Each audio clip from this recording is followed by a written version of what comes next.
સુરત મહાનગરપાલિકાની સંકલન બેઠક મળી હતી, જેમાં કતારગામના ધારાસભ્યએ અધિકારીઓ સામે વિરોધ અને ઉગ્ર રજૂઆત કરી હતી। સુરત મહાનગરપાલિકાની સંકલન બેઠકમાં કતારગામના ધારાસભ્ય વિનુ મોરડિયા બગડ્યા હતા। સંકલન બેઠકમાં ધારાસભ્ય વિનુ મોરડિયાએ અધિકારીઓનો ઉધડો લીધો હતો અને જણાવ્યું હતું કે કતારગામમાં રહેણાંક વિસ્તારમાં ગેરકાયદે ભંગારના ગોડાઉન ચાલે છે તેમ કહેતા અધિકારીએ કહ્યું કે નોટિસ આપ્યા બાદ રહેણાંક વિસ્તારમાંથી કારખાના દૂર કરાશે તેવું કહેતા જ ધારાસભ્ય અધિકારીઓ પર ગુસ્સે થયા હતા અને રહેણાંક મિલકતોમાં ડિમોલેશન કે સીલ વખતે તો કોઈ નોટિસ અપાતી નથી, લોકોના ઘરમાંથી સામાન બહાર કરવાની તક પણ અપાતી નથી।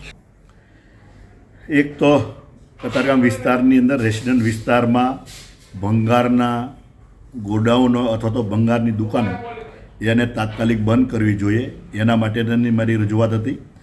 અધિકારીઓને જાણ હોવા છતાં એ દુકાનો કેમ ચાલુ રાખવામાં આવી? રેસિડન્ટ વિસ્તારમાં તકલીફ પડતી હોય, એની અંદરથી આવનારા લોકો એ પોતાનું આઈડેન્ટિટી ન હોય અને આવીને મહિનો 2 મહિના 15 દિવસ કરીને જતા રહેતા હોય। જ્યારે એવી કોઈ ઘટના બને ત્યારે પોલીસને પણ એને શોધવામાં તકલીફ પડતી હોય છે, જેથી લઈને આને બંધ કરવા જોઈએ એ મારી રજૂઆત હતી। અને એને કીધું કે ભાઈ 7 દિવસમાં અમે નોટિસ આપીએ છીએ। નોટિસ એના માટે ભંગારની દુકાનોને નોટિસ શું આપવાની હોય? એને તાત્કાલિક એને બંધ જ કરવાના હોય, જેથી કરીને તકલીફ ન પડે।